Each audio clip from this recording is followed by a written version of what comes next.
করা, অর্থাৎ আমাদের নিজেদের ভিতরে যে প্যাসিজনটি ঢুকেছে, নিজেদের ভিতরে মানুষকে লুটপাট করা, শোষণ করা, ডমিনেট করা যে চিন্তা ভাবনাটি ঢুকেছে, সেটি থেকে অবশ্যই আমাদের বের হতে হবে। আমরা যদি আমাদের ঘর থেকে এই নোংরা সিস্টেমগুলোকে, এই মানুষগুলোকে ত্যাগ করতে পারি, উপেক্ষা করতে পারি, সরিয়ে রাখতে পারি, আমি আপনাদেরকে বলে দিচ্ছি যে সিস্টেম সংস্কারটি ঘর থেকে শুরু হবে, সেটি একদিন সমাজে পৌঁছাবে, জেলায় পৌঁছাবে, বিভাগে পৌঁছাবে, রাষ্ট্রে পৌঁছাবে। আর তখনই আমরা যে বাংলাদেশের স্বপ্ন দেখছি, সেই বাংলাদেশটি আমরা তৈরি করতে পারবো। আমি দেখছি আজকে আমার সামনে এই প্রথম কোন জেলায় যতজন ছেলে এক পাশে রয়েছে, তার সমান সংখ্যক মেয়ে আরেক পাশে রয়েছে। এটি ঠাকুরগাঁর জন্য গর্ব করার একটি বিষয়, কারণ আপনার পাশে সহযোগী হিসেবে যদি ছেলে মেয়ে ওই রাস্তায় একসাথে না হাঁটতে পারে, তাহলে যে অগ্রগতি আমরা প্রত্যাশা করি সেটি সম্ভব নয়।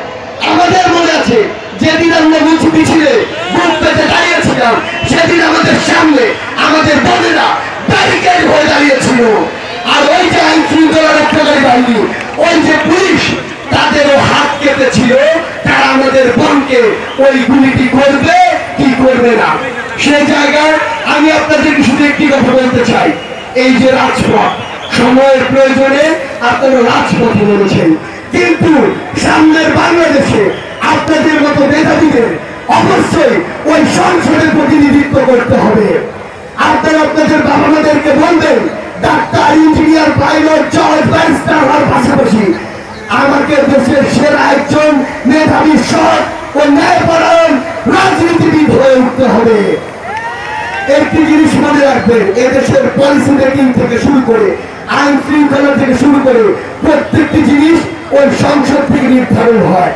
সেই সংসদে পলিসি মেকিংয়ে যদি আপনার মতো এই যোগ্য মানুষরা যেতে না পারে, তাহলে আপনাদের যে তুলনামূলক অযোগ্য যারা ছিল, তারা ওই চেয়ারটিতে বসবে।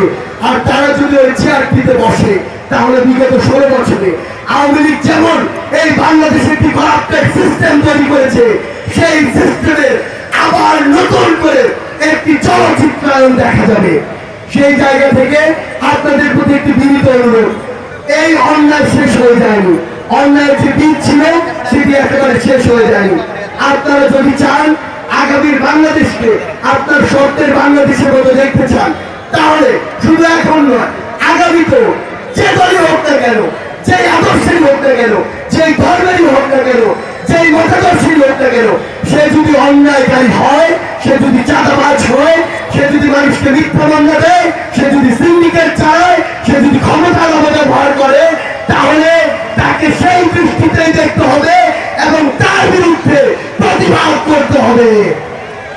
একটি জিনিস শুরু করে রাখবেন, অন্যায়ের বিরুদ্ধে আপনার এই প্রতিবাদ, এই রাস্তায় নেমে আসা, এই সাহসটুকু যদি জারি না থাকে, তাহলে এই অন্যায়কারীরাই অন্য কোন রূপে আপনার সামনে এসে উপস্থিত হবে।